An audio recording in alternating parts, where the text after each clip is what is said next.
What is going on, everybody? Can you see me? Can you hear me? Another two drafts. We can do two drafts this time. Probably both Best Ball Mania. I can check. I don't think there's a smaller one we can really do here. I'm not going to do a Superflex one. I already maxed out the Pug. So we're going to be doing two Best Ball Mania drafts. I'll wait a couple seconds. Usually we don't get as many people trying to join into the Best Ball Mania, but we shall see what you guys want to do. Let me know the volume. I did a slight bump up this time. We're basically just going to keep slightly bumping up until you guys tell me it's all good. But let me know on the volume as well. So we'll join this in 30 seconds. Any questions that pop up before that, fire away. I'll answer any of those. But I'm going to join in a little bit. So I would say now. Go in now. If you guys want to join into a Best Ball Mania draft, do the same one. I would join it now. Couple seconds, I'll be joining this one. And 20 seconds, whenever we do two drafts, we're always going to do 20 seconds just to kind of rip through them a little quicker. All right. Let's do, oh my goodness, not this again. All right. I don't know why it can't figure out on my laptop sometimes where my location is, even though I allow location on the laptop. But I'll just join the phone and then we'll be good to go. So, NFL, Best Ball Mania, 20 seconds. All right. We're entered into it. 3 more people are needed into whatever one I just joined. And it is going to be, look at all the drafts that I'm on the clock for, though. I think right now we're at 40, something like that, which means, which means soon I'll actually have some data for you guys to show you who have actually been drafting in drafts. Right now, I've literally I've probably joined into 60, but there's in the teens for that are actually completed. So it's kind of hard to tell you guys oh, I'm drafting this player a ton, not drafting this player, and hard for me to know as well. But I would say in the next week, honestly, maybe next time we do this stream next Tuesday, I'll probably pull up my exposures and just kind of show you guys where it's at. But again, right now there's maybe 12 drafts that I've finished, and most of them have been on stream for you guys. It's just that so many of them are slow drafts, and they're all in the 14th to 15th round. Some of them are in the round 10. So just gonna take a little bit to have all that available. All right. So Saquon got the Madden curse. He did. The Madden curse is real. So we'll see what happens to Saquon this season. If anyone can break it, maybe it's him. But no, I would obviously draft him normally. And maybe we'll draft him here in this one.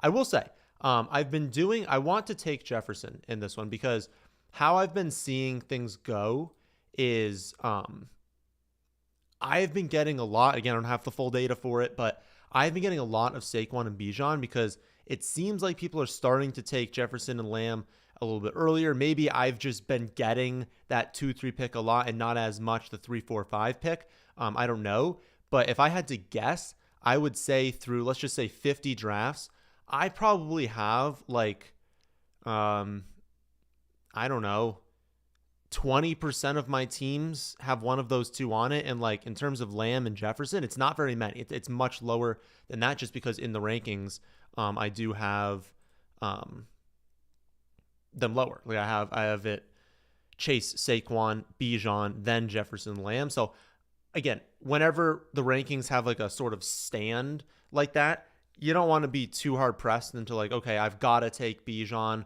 over Jefferson every single time. It's going to be roughly 50-50. Maybe my projections are saying it's 55-45, but that means I can't have 10 times more Bijan than I have Jefferson, and that's what it's kind of been trending towards. So maybe we'll get a nice Viking stack in this one. That'll be fun. I've been getting Addison a lot. He goes, I think, pick 60, and we have 51 and 70, so not looking amazing for that, but we have pick 123 and 142. At 142, we might be able to get McCarthy, and maybe at 94 we end up getting Hawkinson, but those actually aren't amazing spots to get them, but maybe we'll get value. They're good spots for value, just they're a little bit behind where you'd get them by ADP. Okay, any questions thus far? You put 20 entries in Snauzer, and my exposure of my favorite players is 50%. Is that okay, or did I go overboard?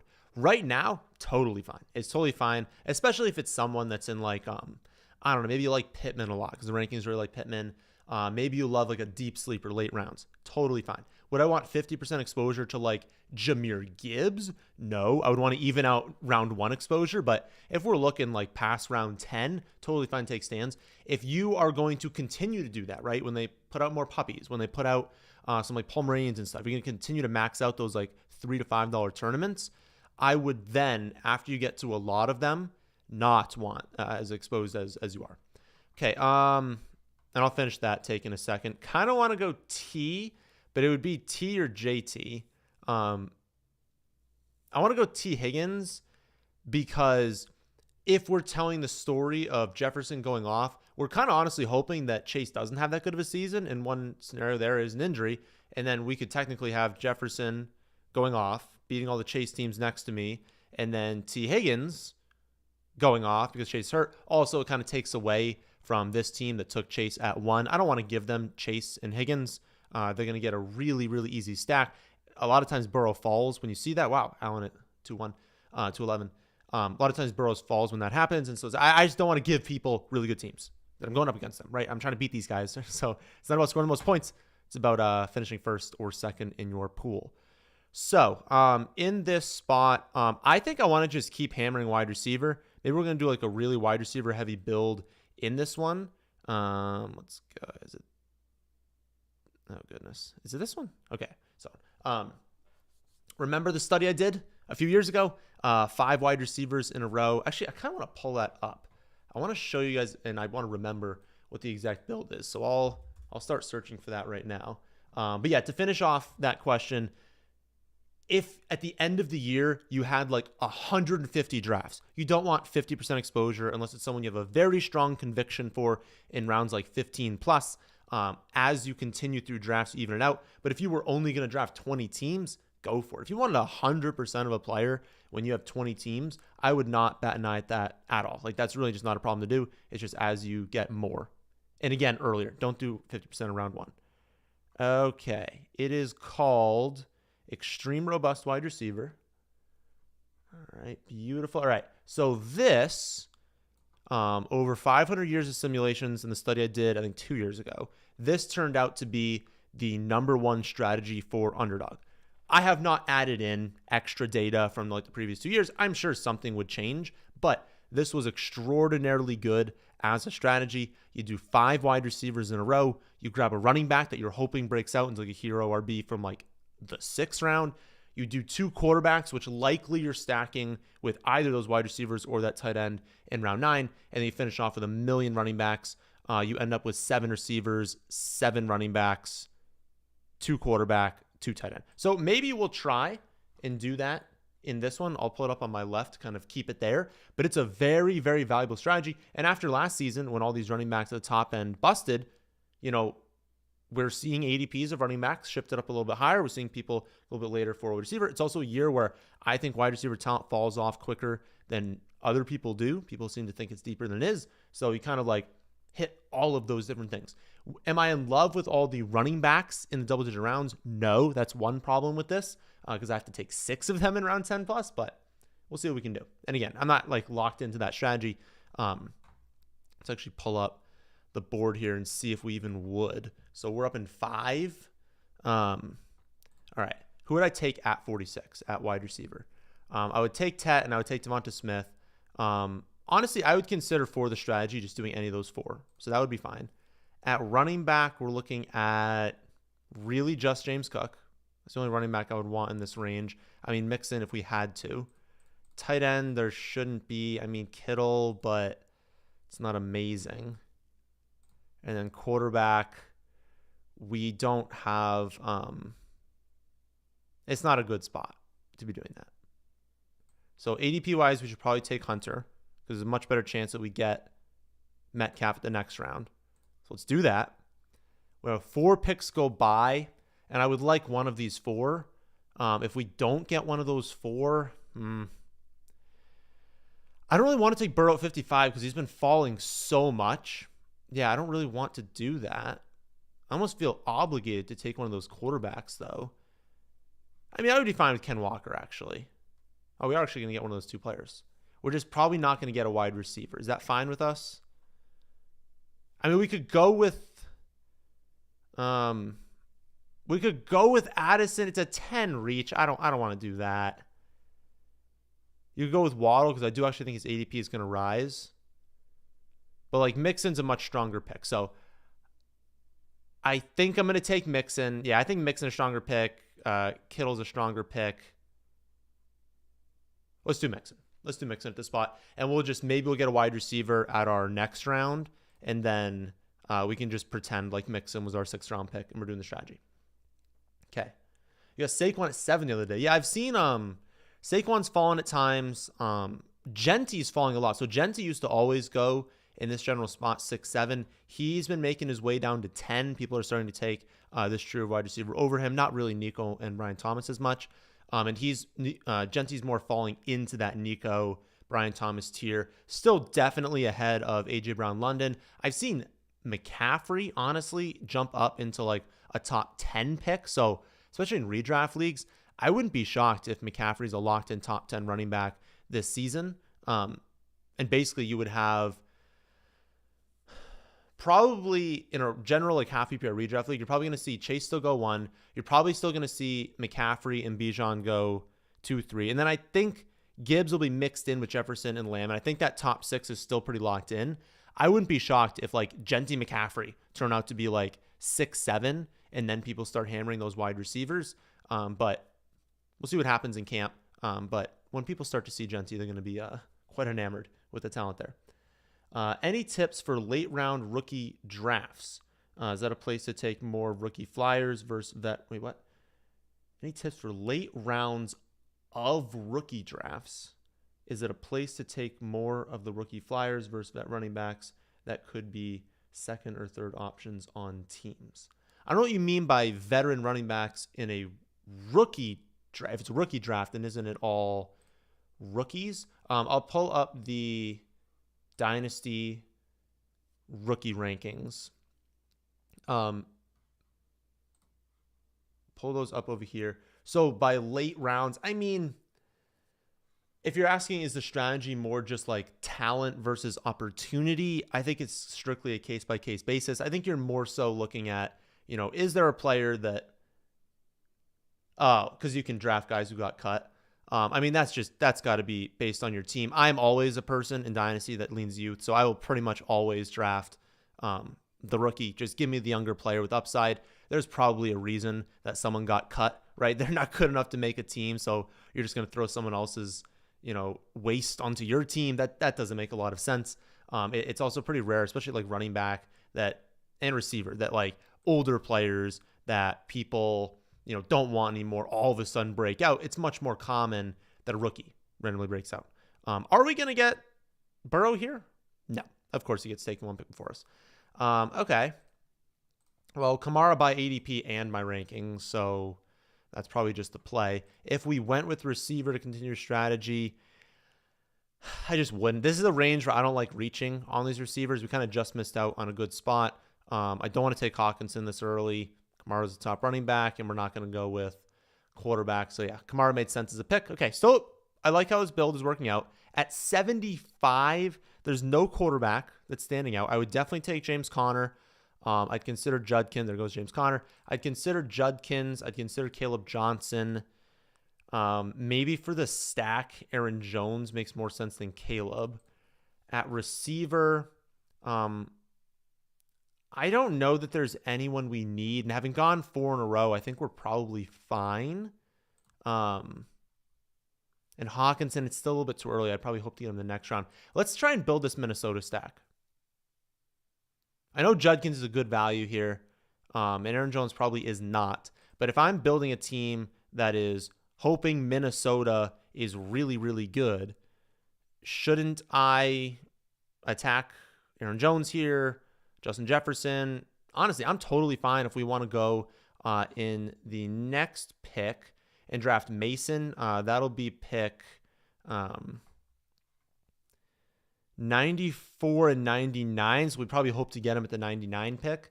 Again, that's something I'm totally good doing, especially on Underdog this season, is locking up that backfield. It's going to be a lot of fantasy points in the backfield for Minnesota. If I'm making a bet on Jefferson, on hopefully McCarthy later, like I'm making a bet this team's going to be really good, I just want to secure all the points on the team. How do you feel about Calvin Austin as Pittsburgh wide receiver 2? I don't think it's going to happen. I just don't think he's going to be the wide receiver 2 to start the year. There's the rumor that Gabe Davis, I don't even remember what happened in that spot. Gabe Davis was rumored there. They're already back in trade talks for Jonnu Smith. Calvin Austin is not going to be the wide receiver 2 on this team. And if he is, it's because they traded for Jonnu. They're utilizing the running backs a ton. Metcalf has a huge target share, and he's the 2, but it's really, who's the rookie last year? Roman Wilson. Maybe Roman Wilson and him are kind of neck and neck for 2-3. Like, it's just, especially in a redraft league, I'm definitely not drafting Calvin Austin. It'd be fine if you went for a Pittsburgh stack on Underdog. Like, if you were trying to bet on this team really outperforming expectations, I would just do that with Metcalf and the running back. So I'm not in on Calvin Austin as really a talent or anything. So far, you've been able to get Harvey. Wait, you haven't been able to get Harvey where you and I have him ranked, but you're willing to bet on him this year. How far up should you get him? Yeah, that's a tough one, especially for these rookies. It's like you don't want to be caught, every time you reach, there's more and more of an expectation of what that player needs to do. And I have found that a lot of the times. Harvey in this draft goes at 55. That's relatively around where his ADP is. I would have had to take him at the Mixon spot. At the end of the day, like, I'll gain exposure to a player randomly when they fall. I'm going to do enough drafts where he's going to fall. I'm going to get opportunities to draft them. I think it's kind of got to be through like the ebbs and flows of the summer. So many times in summer, like one tweet does stuff. Like, there's going to probably be a tweet at some point this summer that's like, oh, it's still going to be a committee, and that's going to send his ADP down around. Like, and so I always want to draft evenly throughout the summer because I'll capitalize on that kind of movement where I like Harvey. I'm hoping there's going to be a dip at some point in his ADP, and I capitalize there. I'll kind of point out where the earliest I would take him is in a second. I think I want to go Kyler here because we drafted Marv. It's a good spot to get quarterback. We can still do another one after that. I think we can still get Mason at the next pick. I think Ibuka would be probably our backup if we can't get Mason. And then, honestly, even Kelsey after that. But I think Kyler makes sense to get that first quarterback. I still feel very confident in McCarthy. And I'll be honest with you guys. I have McCarthy projected right now ahead of ADP. I have him projected at 122. He's going 136. I do not have him projected for a full season. So that should tell you something where, like, if we actually expect him to play every single game this season as a starting quarterback, I don't know where he'd go, in the projections, but it would probably be in like the Goff Caleb range. And he'd be just like a slam dunk pick. Hold on, who do we take here? I kind of want to take Kelsey here. Let's do it. Take Kelsey. Also ADP trending up. We like drafting players when ADP is trending up. Means we're not going to get Mason, but it's okay to not have Mason on every team that I have Aaron Jones. Hopefully, this is a build where Aaron Jones kind of takes off. But yeah, I think Kelsey's a better pick for us than kind of taking that like handcuff for Mason. I wanted to get a quarterback that was capable on the ground, but to pair with McCarthy, I think probably if we do Kyler McCarthy, we're probably only drafting 2 total, but I'm cool drafting that third. But anyways, yeah, with Harvey, if you wanted to take him, I think his ADP is around 55. So let's just say that's what it is. If you want to take him in round 4, I think late 4th round in this James Cook range, I think that's fine. If you thought, he could beat out Amari Hampton, I think that's fine. I think when we start getting into like Kyron, Brees, Brown, Jacobs, Bucky, that like round 3 here, I mean, I think there's 100% a world where Harvey outproduces that range. Would I bet on Harvey outproducing like Jacobs and Brees and Brown? Like, no, I wouldn't bet on that happening. And that's what you're doing by drafting him there. So if you want to draft him ahead of Mixon, do it. James Cook, do it. Martin Hampton, do it. I would just say the beauty of Underdog is more so that you can do a lot more low dollar drafts when they throw in that Pomeranian again. I think that's the $3 one. Like if you had $100 to spend, I would tell you to do as many $3 drafts as possible. Don't do Best Ball Mania. Don't do a $100 draft. Like, do a ton of smaller drafts and gain exposure to players that way, because Harvey is going to fall at some point in the summer, but he's also going to fall in just some of your drafts just randomly. It's going to happen. This person got Burrow specifically has happened a lot where he's falling in a ton of drafts. And that's why I didn't want to give the person the opportunity to stack Burrow and Chase and Higgins. But like his ADP is 55. And if you do one big dollar draft and he goes to 55, you're like, oh, I didn't get a chance to get him. He went 69 here. Like, that's great value. And honestly, I think teams that are doing this season, getting this like Lamb, Tyreek, Rashid, McMillan, this is a ton of upside here. But you're also drafting two quarterbacks that used to go or be valued. I mean, Hurts was going in like round 3. Burrow was going a little bit later last season, but like ended up being, probably valued at round 2. Like, there's so much upside in a build like this. And if you can hit on running back, then it could really benefit. We'll see how this team kind of hits on running back later on. I don't feel overly confident in some of the later round running backs this season. I feel confident in some of them, but not enough to do like a pure RB0 right now. We'll probably land on something we really like though. Okay. 118. I don't know that I'd want to go with any of these guys. Definitely Kyle. So we go with Kyle Williams. Don't really want any of these running backs right now, and we can wait on McCarthy. So I think Kyle Williams is a very clear pick at this spot. At our next pick, we're going to have 4 go by. I mean, we're not looking at Dak. We're looking at McCarthy after this, but I don't want it to be 123. I want it to be the one after that. I'll take Tootin. More negative news. Not that I've changed my opinion on Tootin, but I think his ADP is going to drop. But at 123, I don't think it's going to drop too much past that. Receivers. Oh, there goes Tootin. That stinks. Be fine with Mims here. I mean, I'm fine with Loveland. I don't know. 35 there. I think I would prefer Mims, though. I don't think I need to go with the running back at this pick. We'll go with Mims. I don't love that pick. And he's not someone I want to go after in redraft, really. But he has that explosiveness. And he's going to be, getting design touches, deep downfield, on a very, very good offense, a lot of scoring opportunities. I think that makes sense, and I think the risk was absolutely worth it. I don't want to be taking McCarthy, super early here.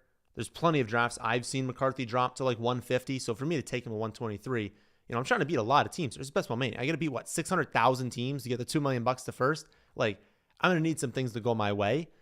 So I don't know.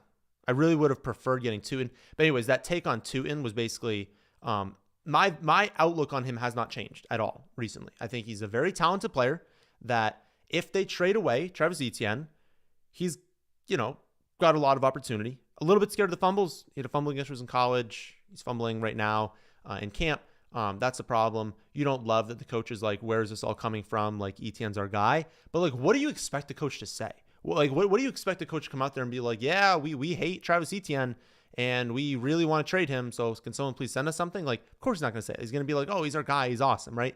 Even if internally they're like, can we please trade this kid away? So I think that's still a likely outcome that, like, are you really walking into the season with Tank Bigsby, Travis Etienne, and Bashal Tootin? Probably not, right? I mean, like, it'd be weird. It'd be a great talent, and obviously if someone gets hurt, you can just slide someone else in there and it's fine, but I don't know. I think Tootin's way too talented to not be active. And I mean, there'd be a chance in some games he wouldn't even be active. They'd start maybe a different running back there. So I don't know. I still think there's upside in taking him. But I do think at this point you probably project Etienne higher. I will say this also. I'm projecting trade possibility. So it's impossible to draft any of them right now at their ADPs if you do not over project the Jaguars. So I have over projected their rushing share and I've slightly over projected the passing share and then just like dropped Trevor Lawrence respectively to make sure he's not over projected. But you have to do that because that possibility does exist that one of them gets traded away. And if that happens, all their values increase. And if you project everyone normally, you'll never get any of them.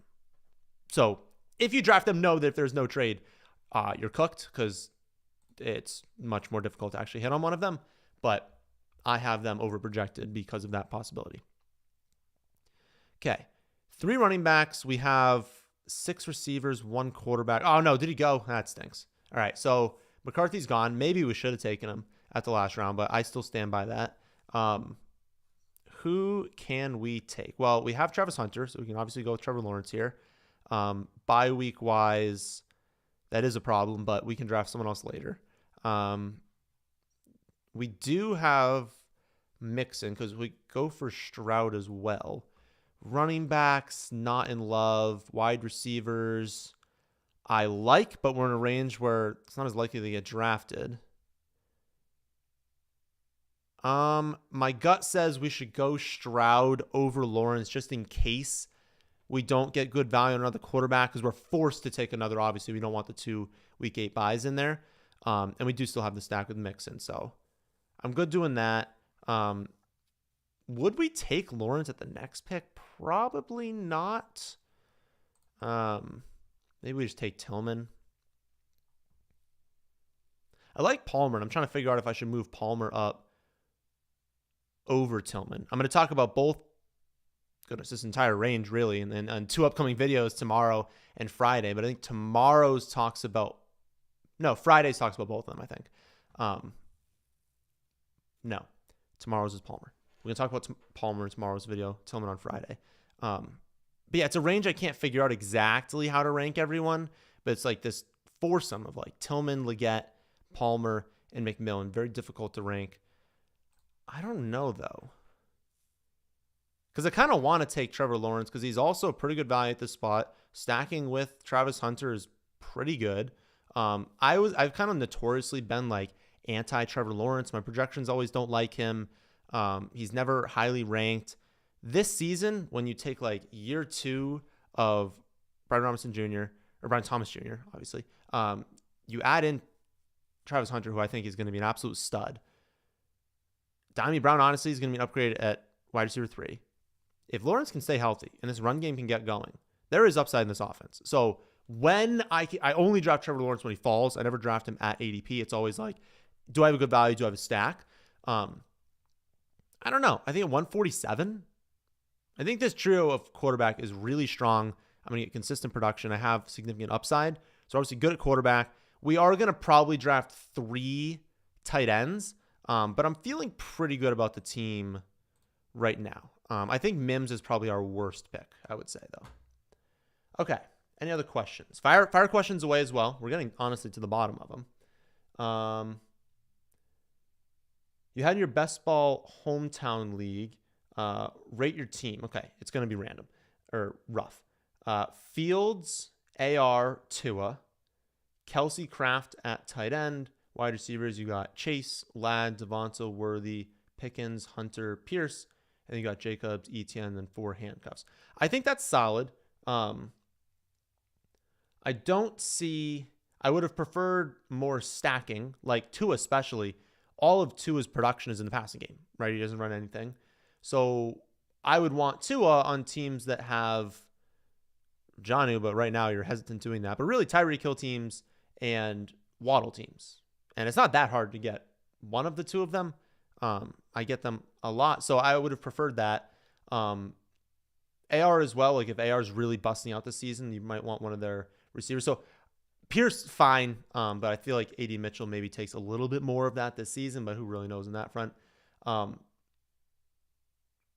Fields doesn't have Pickens anymore, so I don't see the Fields stack either. I just would have preferred a little bit more stacking. Individual player-wise, I think it's totally fine. I like the wide receiver room. I like being heavy at wide receiver.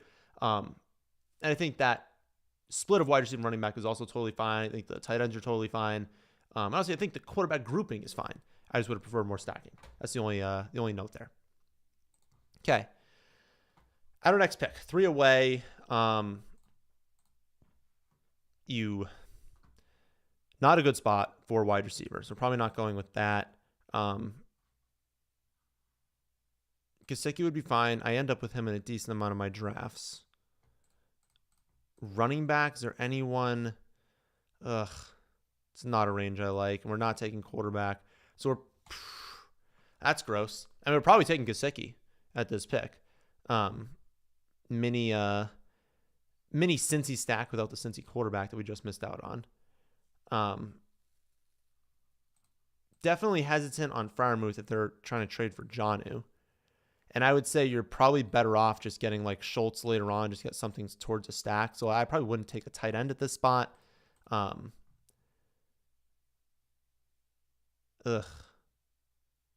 I mean, I guess Michael Wilson's probably our strongest play. I don't have like a huge conviction on him this season.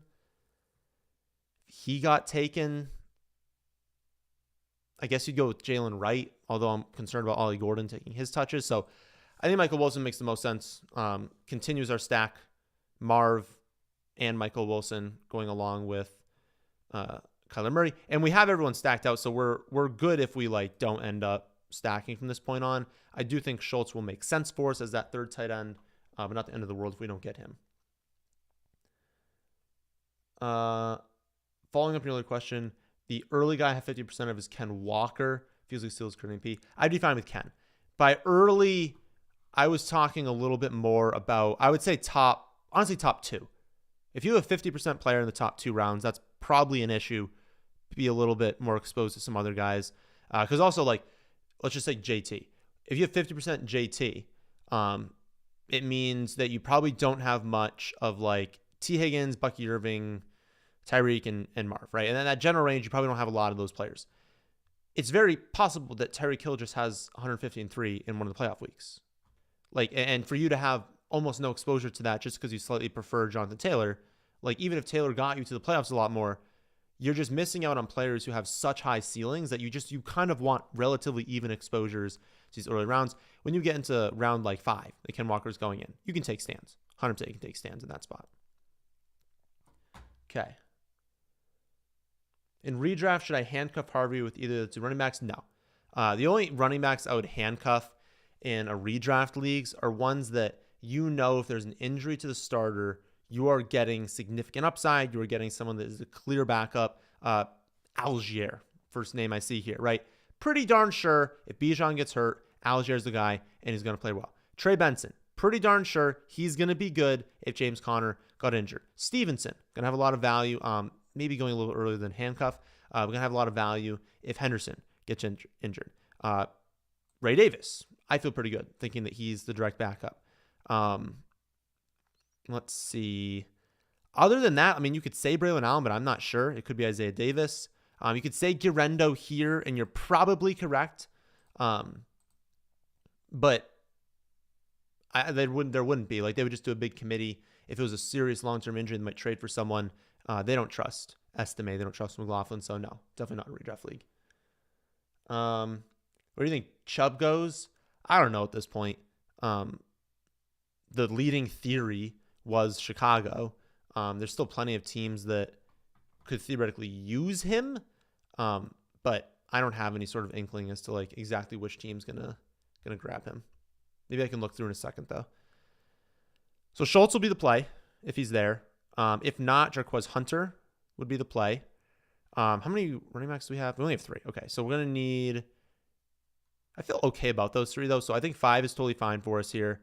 What's more important? Getting Hunter. Hunter might be more important than Schultz, honestly. Especially with these guys having 2 and 3. I think they could go running back. Let's grab Hunter. And then I would say we can probably get our other running back with like the last pick because I don't have a huge conviction in any of these guys around 17. Are we good? Should we take a wide receiver at this spot? Or because I really want Tommy Brown, who we'll also talk about in an upcoming video. Are we good with these receivers? Jefferson, T, Marv, Hunter, Kyle, Mims, Wilson. Okay, Diami goes instead. Kelsey. Oh, we have 2. I don't really care too much about tight end. I'm totally fine having the 2 guys there.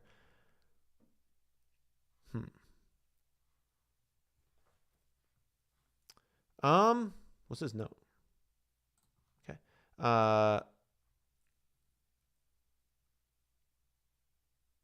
I think we go with Schultz. I'm looking at these receivers, and there's no one like I guess Tutu, but there's no one that I would really want with this last pick. It would have been this general range that all got taken. So I think we just draft Schultz. We'll take probably running back in the next one. I don't love 7 receiver.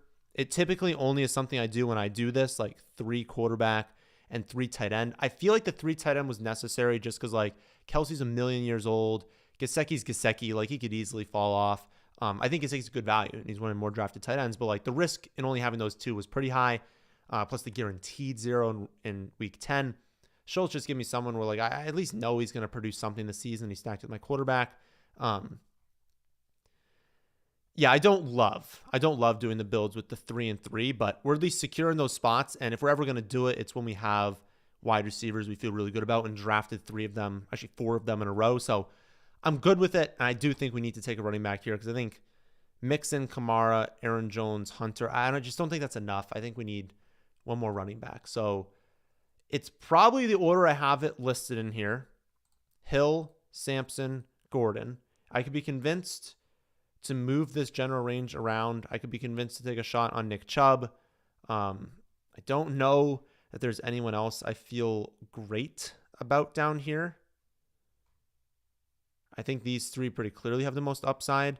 And I'll be honest, like, Ollie Gordon could do nothing this season. I just think, like, for a guy that was a locked in top 3 running back prospect like a year ago, team stinks, so the production really falls off. But, like, this kid was so locked in a year ago, has a down year, and now gets drafted way later. But, like, think of the offense that he's on.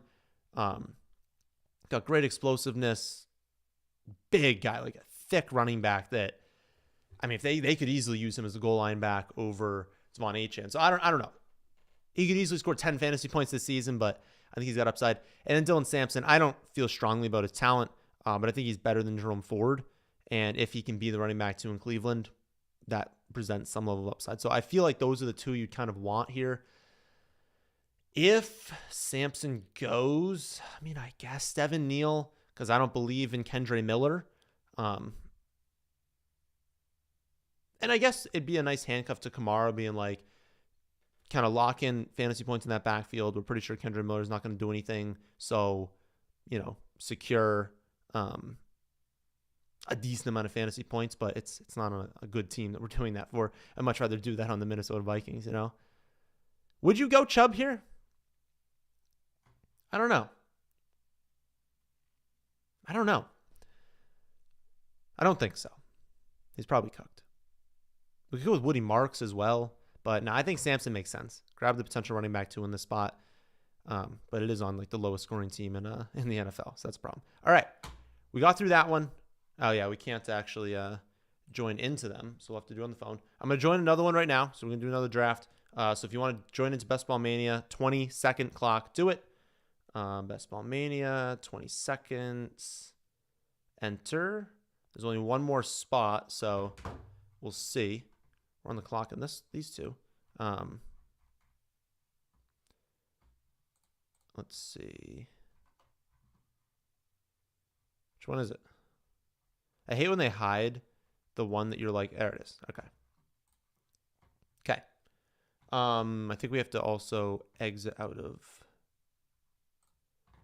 this. Okay. Is this a new one? Oh, 2-pick.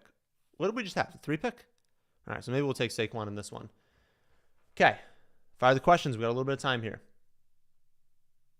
Jags' new offensive coordinator should help Trevor. Yeah. No, I think, again, he's obviously not the prospect that we thought he was when he came out. There was talk of generational prospect. That's not the case. But he's not a bad quarterback. Why I was off him also in recent years was he never has those spiked weeks. Like, he's a very consistent quarterback, very safe quarterback to draft in a redraft league, but, like, he never, like, wins anything for you, which is what you want in best ball. But I do think new offensive coordinator, having, Brian Thomas Jr., having Hunter, like, those are 2 phenomenal young talents that have such incredible explosiveness and big playability that, I don't know, like, I think he's got upside this season. It's not something I usually say about him. You like later picks this year, 9 through 12. Yeah, it's a good spot. The only hesitation with the 9 through 12 picks is the potential of the drop-off. Actually, I should probably pull up this one talking about that. So let's say you're 9. You get this, like, Neighbors, Puka, Genti, Amon-Ra range. At your next pick, it's possible you get right into that second tier of like Henry, AJ Brown, Ladd, which is fine. It's not like a bad tier. It's just if you can get, I think it's better at 11, 12. 11, 12 gives you 14. There are like 14 upper players. At 9, it's a little bit more questionable because you kind of just missed out on players that were way better. Lamb falls to 7, by the way. I've not seen that yet in a draft, I feel like. Look at 9, you kind of just miss out, and then you're forced to take a range. It's going to be similar to this range. But we'll see how it kind of shakes out in this one. But I do think it's a year where it's less top-heavy than other years. A lot of stacks are ruined. Yeah, just kind of happens. No, I already deleted that for Team 10 review. Week 8 running back is tough. Wouldn't worry too much. As long as you have starters, you're fine. Especially, oh my goodness, in a redraft league, don't even care. Like, unless you drafted like every single one of your running backs at the same bye week, never care about buys in that. Didn't really look at it for this one for the best ball. But as long as you have enough starters for that week, it's fine. You're really not going to lose that much value stacking.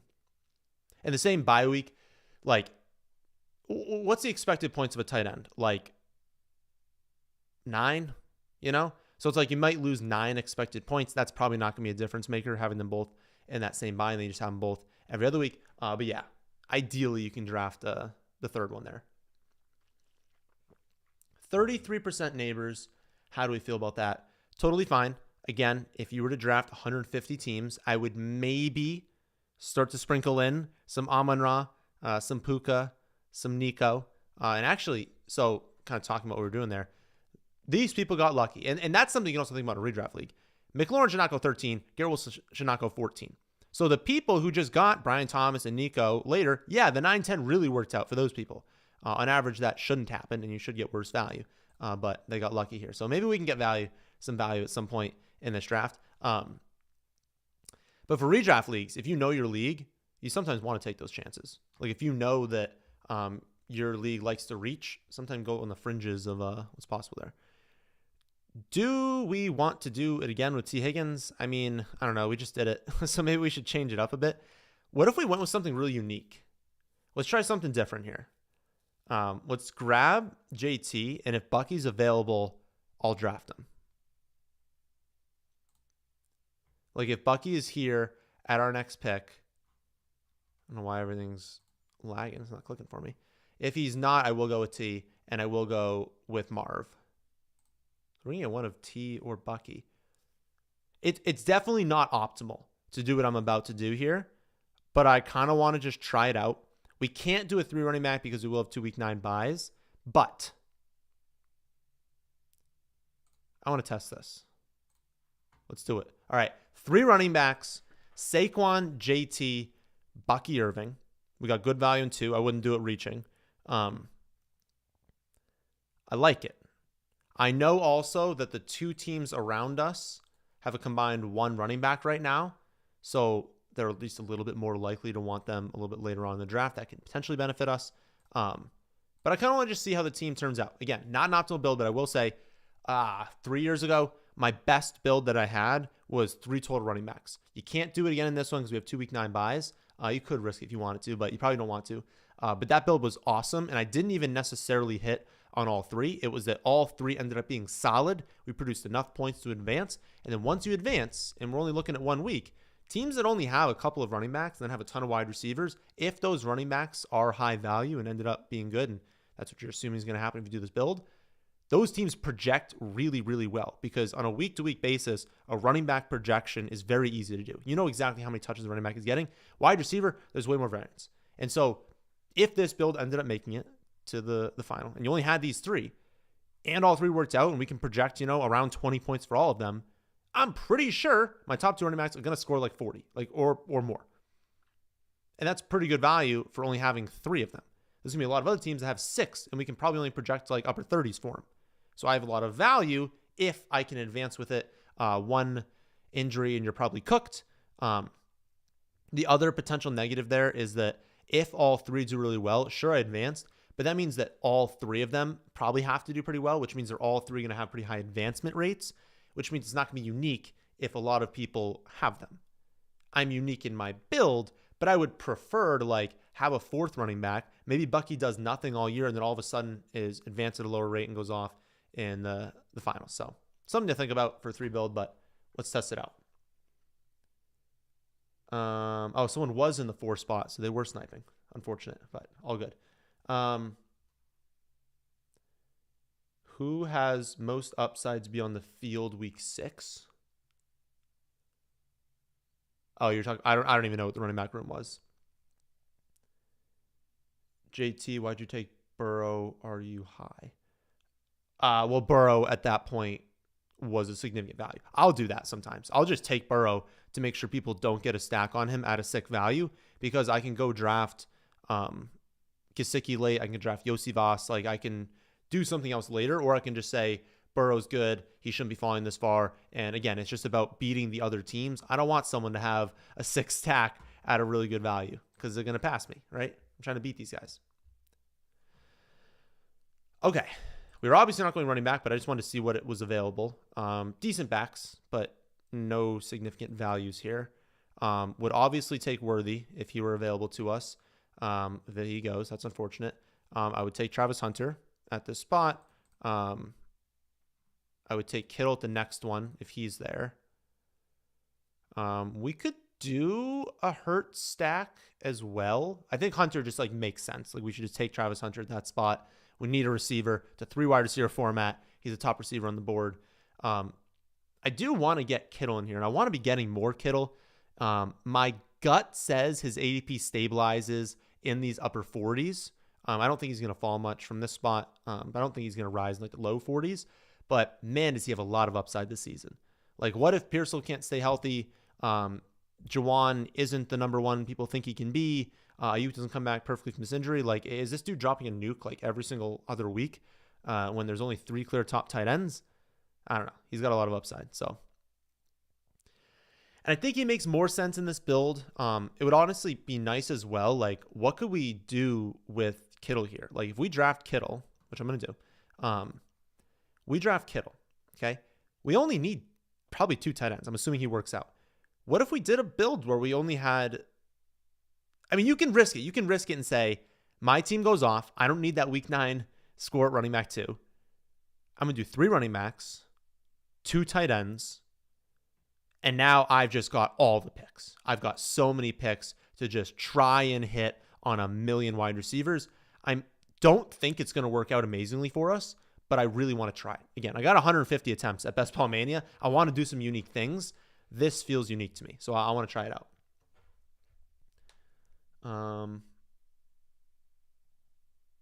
Way to burn 25 for sure, though. I think you should do that every time. Oh, reaching? No. First of all, there's no way that guy burned 25 drafting Joe Burrow in the upper 60s at pick 69. It does not matter that you do not have the correlation there. And again, I don't know if he drafted Yosivas, but you can still add correlation later on.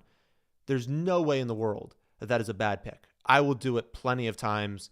You're just getting a quarterback that's going to have plenty of spiked weeks. Sure, it's not going to necessarily align with some of your other top players, but it's still just a good pick. You don't always need the stack.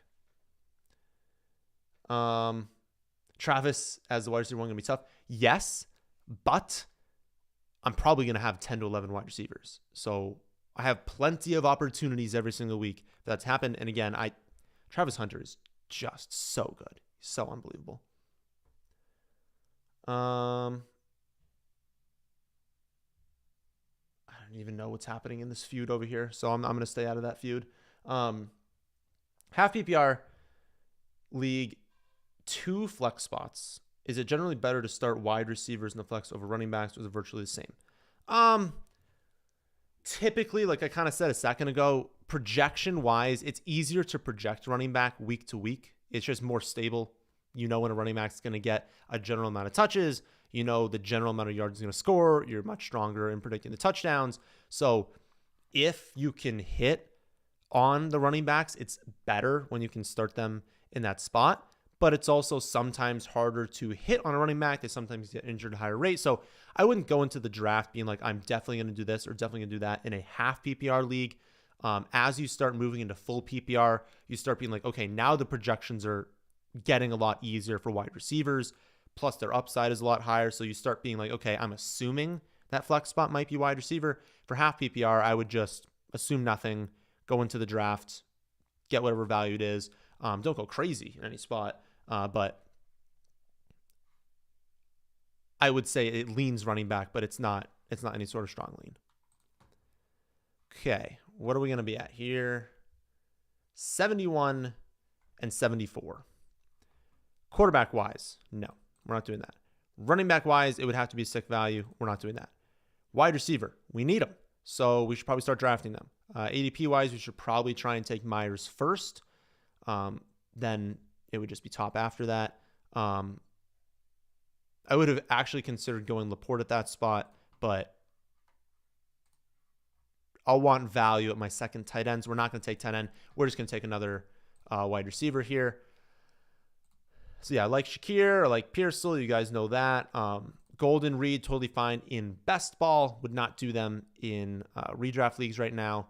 We're going to get one of those 4, so we'll end up just taking them there. Again, the wide receiver room is not going to look amazing, but we're going to get there through volume. We're going to take a bunch of wide receivers in this draft and hope that some of them start outperforming. We get random spiked weeks at different times, and we can get there that way. And to be honest, we're probably going to draft that 4th running back at some point, but I'm just going to keep waiting and seeing, can we get a good value at that spot, and obviously not do a round 9 one. Yeah, I don't think these guys are good enough of value. So we will take Pearsall. He's got that hamstring injury. We don't love that. Pearsall, I really just need him to stay healthy for one time in his career and just give us a good summer. Give us a good summer of just being in the game plan, being involved in the offense. But I think they're probably just being cautious because they know how much they're going to have to use him this season. Okay. You got the AJ Hurt stack. It's a very good value stack this season. Was that in this one or the other one? Yeah, this one. 18 is a great spot for Jalen Hurts. 55 or 18 is a good spot for AJ Brown. 55 for Hurts. I don't know. I feel like people are really off the Eagles offense, maybe thinking they're not going to do it again this season. There's nothing that indicates they won't be good again this season. If anything, if they're losing more games, they're throwing the ball a little bit more. So yeah, I'm good stacking up the Eagles for sure. So behind on research this year, thanks for putting in the work. Absolutely. Also, it's actually not approved yet. So I submitted the new build to Apple. Let's check. Nope, they haven't even looked at it yet. There's going to be an update in the app. I'll show you guys here. New draft strategy helper in the app. So in the premium content, you go down here. The data is finally here for, and honestly, this might lag a little bit too much to kind of show you guys because I'm running a simulator right now in the back end. But this is the sleeper data. So remember I was talking about how I was pulling all those leagues for sleeper. There's, I think, over 5 million at this point. It's a crazy amount of leagues. You can change the league size. You can change the scoring format. I don't have standard yet because there's just not that many leagues, but I'll look into getting that added in. How many wide receivers starting? Only goes up to 3. How many flex spots? And it's going to tell you, based on what you've done, what your playoff rate over expectation should be at the position. So you'd be like, oh, I drafted a wide receiver. How does that calculation change? Draft a running back in the next round. Okay, we'll do that. And you can kind of keep going through a draft. You don't have to do everything it's saying, right? If a running back's a good value, you can end up going there. But it's just going to kind of help show you where the value is historically based off of, again, like, I think well over 5 million total teams. Obviously, that's including all scoring formats. It's including different league sizes. It's including all the different flex spots. So that's why I actually have to have that many. Stop the task here so we get a little bit better compute power. Okay. You actually need a crazy amount to tell us anything. So even next year, it's also going to be way better because I'll have not only another year, but millions more teams to look at. But yeah, pretty cool addition to the app. Will this be on the website as well? In a way, yes. It's just I can't actually run something like that on the website. So the data is there. Not actually posting all the data, but it's going to be there more in a graphical form. Kind of like what was there last year, just showing you the range boxes for guys. Okay. Kelsey's an option for us at this spot, but Ayuk is a much better pick, especially the stack that we can have here. Oh, my goodness. We do keep getting sniped a lot of times in this draft. I like Downs for sure. Oh, he's going earlier. I need to make this pick first. Yeah, Downs is a better pick. No, none of the quarterbacks make sense. That would have been really nice getting Ayuk at that spot. But we don't have any Denver. We can get it later, but we don't have a stack yet. Tampa Bay, we have Bucky Irving, so that's fine. But right now our stacks are kind of pushing us a little bit later for quarterback. So I think we take Kelsey. I think we say we're taking Kittle and Kelsey. Two great players, aging, of course, but take them both. I just don't think, I'm going to hope Shaheed can be there at the next pick. I don't think there's a wide receiver I need at this spot. There's no running back value we need for that fourth one. The quarterbacks aren't in our stacks. I think Kelsey just makes too much sense here. So we're done at tight end. We have different buys in this one. There's a world where I'm okay doing this to week 9, because if we can really advance and be the first place team here, week 9 is not going to hurt us too much. It's going to hurt, but no guarantee that the running back we drafted this spot is going to score more than 6 fantasy points in week 9. All right. It's coming together, but we're going to need quarterbacks to hit, and we're going to need a lot of wide receivers here. Love the analytics for the draft strategy helper. Yeah. There's so much data. I can tell you that for this project, my computer was running for 2 months. It's taken so long to get that, and I'm behind on so many different things because it takes forever to collect all this data, to look through all this data, to build it out in the app where it's real-time calculations happening on your phone. But now that it's there, it's really cool. There are some things that have a pop-up. There's an icon that shows up when there's not enough sample size to understand that even with over 5 million teams, 8, 10, 12, 14 team leagues, 2 running back or 2 wide receivers, 3 wide receivers, 2 flex spots, 1 flex spot, different scoring formats. When you start breaking it down with all of that, and then you say how many people have drafted 2 quarterbacks in these rounds, you just start getting so finite in the data that I don't want to lead people astray too much. If you see something pop up, you're oh, that seems weird. If it seems weird, and it's got an icon saying there's not enough data, trust your gut a little bit, because the icon literally says there's way too much variance here. Not that many teams have actually drafted this way, so proceed with caution. But it's cool, and every year it's going to get more and more data. It's become smarter and smarter. No one has this data. I've never seen anyone figure out how to collect that many redraft teams effectively. So people have reached out asking how I did it, but obviously we're not going to tell people how we did it. How do we feel about Detroit run game after the retirement? Who retired? I'm assuming, I don't even know what you're talking about there. Who retired in the Detroit run game? I'll pull up Twitter just to see if we didn't miss something in the last hour. But I don't think we did. No, we didn't miss anything. Who are you even talking about there? Oh, the center. I literally thought you were talking about David Montgomery or something. He's very good. Didn't know that he retired. Not too much of a problem because always in a dome, not always, but they play the vast majority of their games in a dome. Phenomenal offense from a scoring perspective. If you reduce the yards per carry of these running backs by a little bit, that's not where the value comes from. The value comes from touchdowns. It comes from receptions, and those things are still going to happen. Yeah, I wouldn't be too worried. And these guys have room for their efficiency to drop a little bit. It's not that much of a problem. Is Purdy on? Yeah. I was hoping Purdy would not be drafted, but it looks like he is. We don't have Detroit, so we can't go there. Green Bay, we're not going to go. I don't think we're going to draft a quarterback at this spot. Oh, we're up. Okay. Kyle. Take him because we needed a wide receiver. I think, is it Beach or Beck also? I feel like I'm saying it wrong for Beach. I don't know if it's Beach or Beck. I don't think he's that great of a prospect, but needing some level of stack here, having Jacoby Myers, it's going to be an easy option for us to get Geno later on. Nothing else I really want, though, wide receiver at this pick. theoretically Tootin could be our running back here, but I don't think that's our best play. I don't think we're gonna go with the tight end. Yeah, I think Besh. What? I never understood. I guess it makes somewhat of sense, but yeah, we'll take him here. Again, I don't think that like on his own in a redraft league with no stacking priorities that I'm going after this kid, because I didn't see anything in the profile that made it seem like, we really need to be drafting him. But this opens up a really good pick for us, a quarterback here. It's just upside. I mean, I want to be shooting for rookies because rookies second half of the season have significant upside.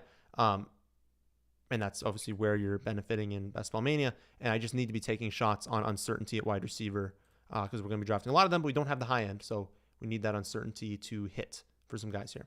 Okay. How do you feel about stacking Jordan James with CMC and Best Ball Mania? Yeah, I'm totally fine with that. Theoretically, the more upside comes if you don't do that because you could get an injury and then that's how it works out. But I guess if the question is more like, do I like taking Jordan James in, round 18 instead of Isaac Urendo? Yes, it's a little bit better value. I think he is talented. I don't think there's like a lock that he breaks out or anything, but I think there's an opportunity there. And you can also tell the story of, okay, I drafted McCaffrey. He does awesome this season, but he gets hurt, in week 14. And you're sitting there week 15. There's a ton of McCaffrey teams, but I'll be like, Jordan James is being drafted in what? 5% of drafts? Like, no one is drafting him right now. So if that happens, you get all those points from McCaffrey. Maybe it's not 14. Maybe it's like week 10. But you get all these points from McCaffrey. He helps you get into the playoff. And then you've got someone who could be the direct backup, could benefit there. So yes, I'm 100% good stacking in Best Ball Mania. And that's one that I like because it's a round 18 one and it's unique. A lot of times in round 17, 18, it's kind of like team scroll, I guess they call it at times. I don't remember exactly what they're calling it, but like scrolling all the way down basically and being like, okay, would you rather draft someone that has a slightly better chance of being good, but is drafted in 80% of Best Ball Mania drafts, or someone who's got a worse chance of being good, but is drafted in 5%? The value of hitting on the guy who's only going to be drafted in 5% is way higher, the potential value of doing that. So you want to mix in that a little bit. I think James is a good option to do that. Okay. We don't have any Minnesota. I like McCarthy here, but there's no Minnesota. We have Travis Hunter, so we can go with another stack here with Trevor Lawrence. Carolina, that's a no-go. All right, we're probably going to end up drafting Lawrence here. 143, we can hold off on wide receiver, and there's no good value at running back. Okay, so pretty easy pick for us. Take Trevor Lawrence again, 10 picks behind ADP. For the exact same reasons we talked about before, and we just need to start getting quarterback. I don't think I want to take Geno. I don't think anyone's going to snipe him. So I think with this one, we probably just take a wide receiver. Again, I like Cedric Tillman. I like Xavier Legette. Legette would open up the door for Bryce Young in the next round. So my gut says that's more beneficial. I don't really want to draft another Schroeden Sanders team. I do have one of the builds of like overstacking the Browns. I think this makes more sense for us. Let's take Legette. Hope he steps it up in year 2. Hope that Bryce Young falls to us in the next round, and maybe we can get Bryce Young and Geno back to back with our next picks. That would be good. I would be very pleased with the draft if we can end up executing that one. Ended up cuffing my lead running back at the last pick, and it makes more sense than taking up a trash wide receiver that doesn't run routes. Yeah, so I would still just go more roster construction instead of being like, I'm never going to draft a wide receiver in that last pick, because there are still some receivers. Shout out to the Friday video for late round sleepers, wide receivers. There are wide receivers that are undervalued right now going in the later rounds that like have upside. So it's not that I wouldn't want to take around 17, 18 quarterback. And honestly, I don't feel amazing about a ton of the running backs in that range. But if you're talking about like contingent upside and like, their 95th percentile ceiling, the running backs going in that range can be running back ones if things happen. Like if a ton of things work out talent-wise for them, an opportunity for the offense, Wide receiver wise, it's a lot less likely you hit on like a wide receiver 1 in that range. So from that perspective, yes, there's more contingent upside in the running backs, but it's not like we're flush with a ton of running back value in round 17 and 18. Okay. Matthew Golden's profile has bust written all over it. You don't want. I agree. Basically, the bust part of it is speed wide receiver, is production. It's not like he was highly productive in college. And when we have non-highly productive college wide receivers who are just really fast and get drafted early, the hit rate is super low. It's very, very bad hit rate. The take against that is, number one, it's best ball here. I wouldn't take him in redraft, but in best ball, we're looking for weekly upside. Oh, we missed on Bryce Young. That's okay. We should take Geno, though, with this pick. You are just looking for spiked weeks, and someone who's super fast on a really, really good offense with a good quarterback and a good coordinator who they took in round 1 has a lot of upside, just objectively has upside. Also, he was an early declare, so who's to say that next year he wouldn't have had a really good college season, then the production is finally there. After that happens, now we're allowed to take him next season in, earlier rounds of fantasy because now he's a productive receiver. Like, that makes no sense, right? So I think there's still caveats to that. Okay, still no running backs I really want to take a shot on there, so we're not going to do it. Goodness, I hate this.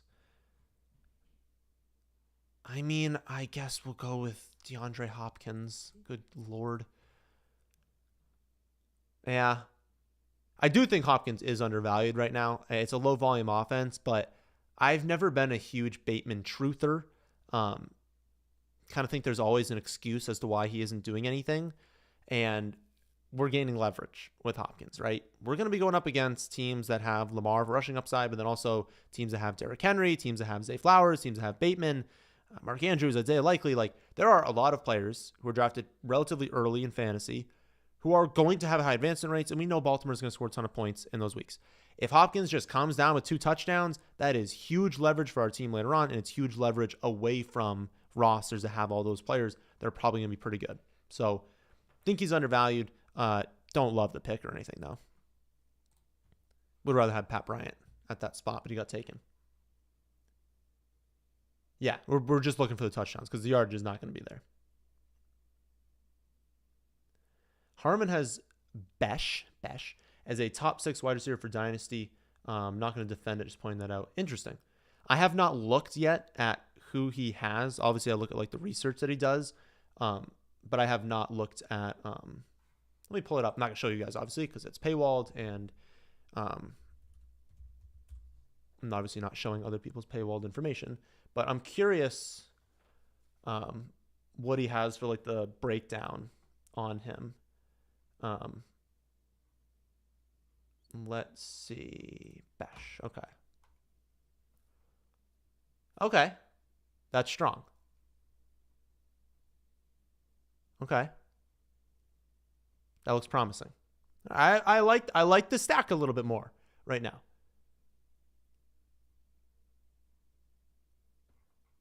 I'd have to look into it, obviously, a little bit more. I'm like scanning through it a little bit, but basically, without giving too much of the paywall content away, anything I would say in a video,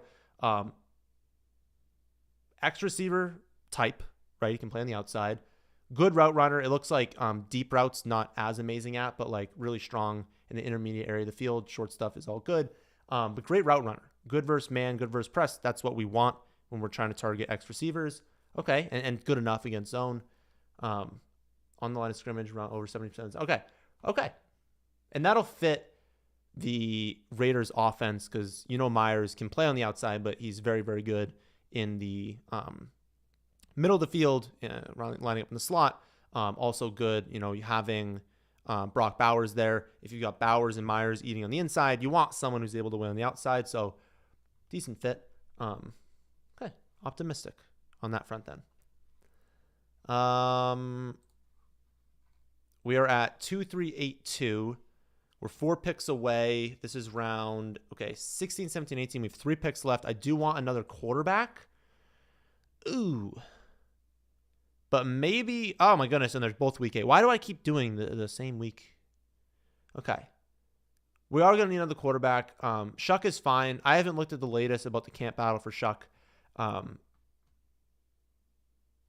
yeah, I'm not doing Sanders. Okay, it kind of has to be Shuck. Unless we want to take a shot on Dart being the quarterback by week 8. But do we even have a Giants player? I mean, I could try and get Slayton, but I'm thinking maybe we kind of break and we go with like a Shuck Jawan kind of stack here. Although I like Slayton a lot. Do we go Slayton here? Slayton helps our team out way more. And then maybe we cross our fingers and we take Dart. I think Slayton helps more. I like Slayton. I think his ADP is going to rise. Okay. Let's go Slayton. I really would love to get Diami, especially I'm risking it.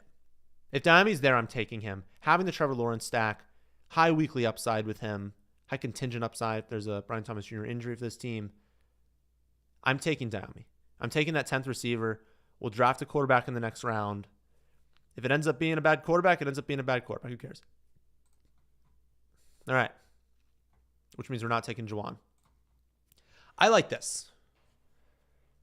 And again, it's a super risky build. But all I'm trying to do is limp into second place. I want to get into second place with this build because it has so much upside if we can make it that far. The weekly potential for this running back room is going to be insane if we can make it past that week 9 and just get into second place in this. Because, I mean, having Saquon, JT, and Bucky is just so many guaranteed touches. Trevor and Geno, I think, is good enough to get by, and then having whatever we go with. I think we're hoping it's Dart, but honestly, if we don't get Dart, we'll just pretend that it is Russ all season. That's probably our best option here, and not go with Shuck. Kittle and Kelsey is absolutely fine. And then I think we drafted enough receivers here where it definitely was fine not drafting them early. Having Hunter, Myers, Pearsall, Downs, Williams, Besh, Leggett, Hopkins, Slayton, Brown, like, they're obviously all not going to be amazing, but I think some of them, honestly, I like a lot of them, but I think some of them are definitely going to outperform ADP. I think we have high weekly upside with a lot of these guys to where I think we're looking good. It's a very risky build, but you guys know me. I like taking risk. Why did Tutu's rank drop for you again? I am more concerned about the drop in 11 personnel for the team. So before it was like, okay, they run 3 wide receiver sets all the time. So they're going to have Tutu out there. Tutu is their clear number 3. They gave him like $10 million guaranteed. They really wanted him back. They have a role for him.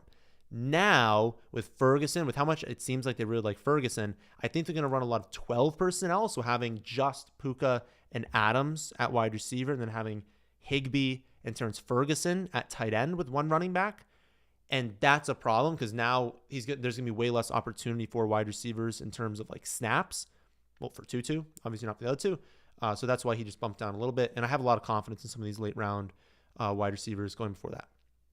Okay. In terms of Dart versus Russ, I think because we're looking at hopefully week 8, that's like right at the kind of the cutoff of where we think he could take over. But the hope would be for Slayton that like we kind of know what Russ is, and changing teams, I just don't know if Russ is going to be like that amazing for us to where we're in love with our Slayton pick. I think Slayton's going to be good, but I think the upside is if we can get Dart really producing. There's some people who had Dart as like the top quarterback in this class. I don't know that I necessarily agree with that, but like he has upside. He is a good quarterback. If he can take over, really start producing, that's going to benefit our team a lot more than when we kind of know what Russ is. And Russ is not going to be a super high volume passer. So now we're sitting there with, Slayton being like, well, Neighbor's going to get a lot, Wandell's going to get a lot of dump off. So I think that rationale for Dart makes a little bit more sense. Okay. I do think the risk paid off. We got wide receivers that we feel good about. We got our stacks in there. Watch the Friday video for the deep sleepers for Dami Brown and Darius Slayton. And then tomorrow's video is going to be, I think, just wide receivers. I think the industry is wrong about. I think this team went well. Kind of funny that we got a Hunter and Trevor Lawrence stack because it's not like I've been getting like a million of those. But I think maybe someone changed the ranking because I'm getting Hunter a little bit more now than I used to. And maybe his ADP is going to drop more into this range. But goodness. I mean, I know he's going to play defense, but he is so good, so athletic that he's going to be performing at this ADP. All right, leave a like if you guys are still here. Make sure you watch the videos on Wednesday, Friday, and Saturday. I'll catch you guys on the stream next week.